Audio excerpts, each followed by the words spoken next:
Greetings! Here stopped off during a beach run at Cape Blanco.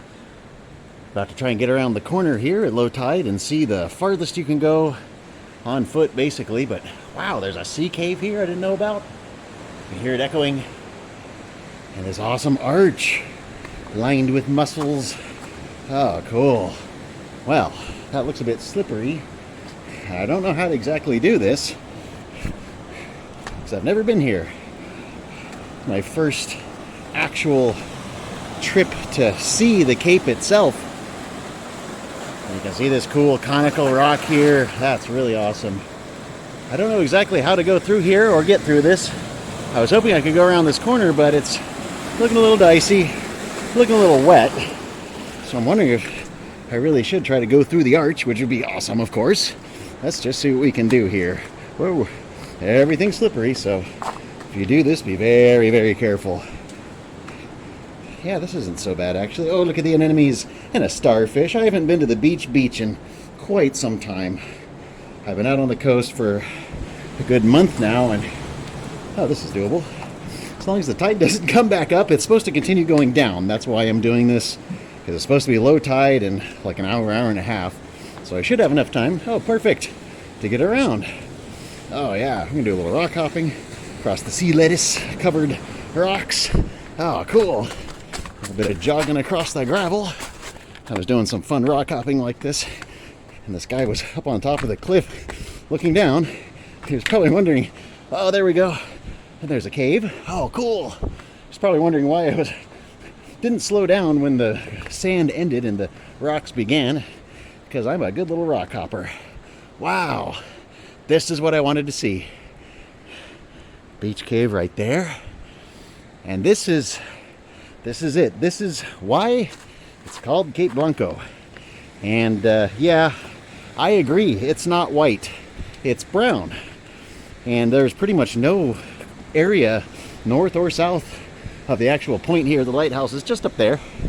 There's no point here where there's like white cliffs like you would see, like I've seen videos, of course, of the chalk cliffs of England, and those are pure white. These are not white. These are definitely brown or maybe yellowish. And that was my thoughts on the subject. Is I know these aren't pure white. There's some stripes of white in them. So why is it called Cape Blanco? You wonder.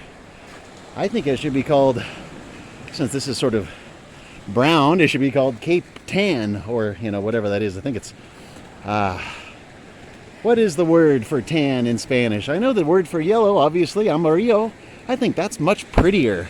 Much prettier than Blanco. Blanco sounds kind of boring and blasé, but Cape Amarillo sounds lovely, especially when the sun's going down in the afternoon like this. It'll get more and more yellow. It'd definitely be a yellow cape. So I think here we are at Cape Amarillo.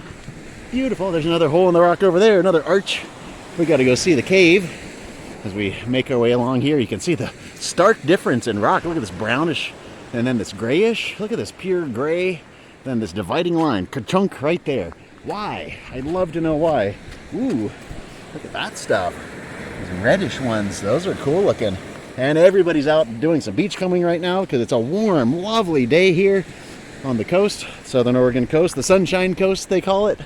And that's why it's mid-December.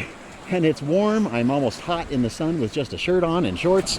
I was doing a little beach running, but I was getting hot real quick as soon as that sun got on me. Came out of the trees, went down the hill, down the bluffs. Look at those stripes. Those are cool. Wonder what those are. I wonder if that could be, oh, I don't know. Maybe those are just sort of ancient layers of shells or something. Amazing, amazing stuff. And speaking of ancients, yes, humans did inhabit this place.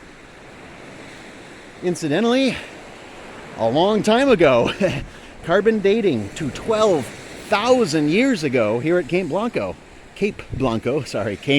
My nose is a little stuffed up. My nose runs when I exercise, and a lot of people have that problem. Always got to carry some tissues.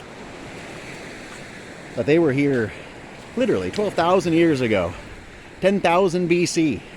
And I can't wait to see this cave.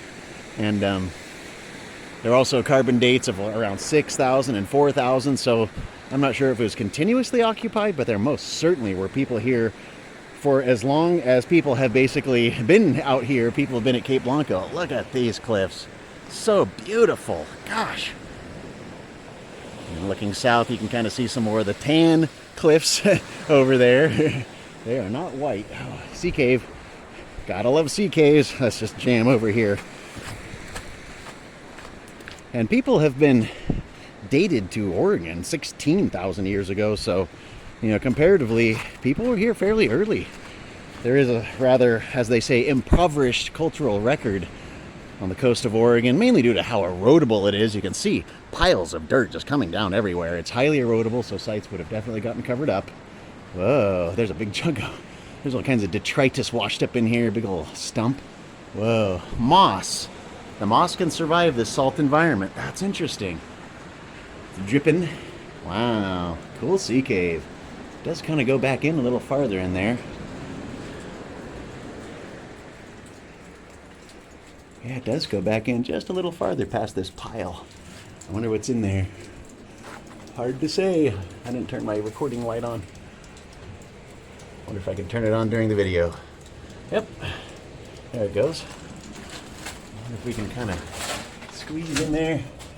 Boy, I can't see, and the camera can't see. But it looks like it kind of ends. Hey, I'm getting dripped on. Hey, oy. Wow, pretty cool. Pretty cool. So, Cape Amarillo, beautiful, beautiful spot, and you can only get to it at low tide. I guess you could make your way down the bluff there. It's kind of sketchy though. Wow, beautiful, beautiful little rock with cormorants on it, and I can see a snowy mountain peak showing up just over the horizon out there. I wonder what that is. I wonder, oh, there's two of them. I see a second one just between a couple of cormorants. Wow, what a lovely, lovely day out here. And I've never seen this, so it's exciting to experience it for the first time. I've probably been to the lighthouse before, but I've never come down on the beach or near the bluffs here. Look at how golden those are. How could you say those are white? In what conditions would those even appear white? They are tan. Is it maybe Cafe Claro? Is that tan? Marron? I don't know Spanish that well. It's Amarillo. It's beautiful yellow Amarillo. I love the way that sounds. Cape Amarillo. Forget it. It's not Cape Blanco anymore. It's Cape Amarillo to me. And rust. There's a lot of rusty areas. You can really get a good cross-section of the geology. And going down along the bluffs just before you access the road to take you back up to the campground here at Cape Blanco State Park, you can actually see numerous layers of rocks that have been piled up at the very top layer. It's really interesting stuff. And they have, you know, found various native midden piles, they call them, where it's just basically a dump where they threw all their waste shells and other stuff. And, you know, they've certainly carbon dated them, as I said. And native peoples used to come here to get chert or silicaceous rock, basically. You know, anything from like similar things to jasper or obsidian. As long as it's rich in silica. I don't know what that bird is. Doesn't look like a gull.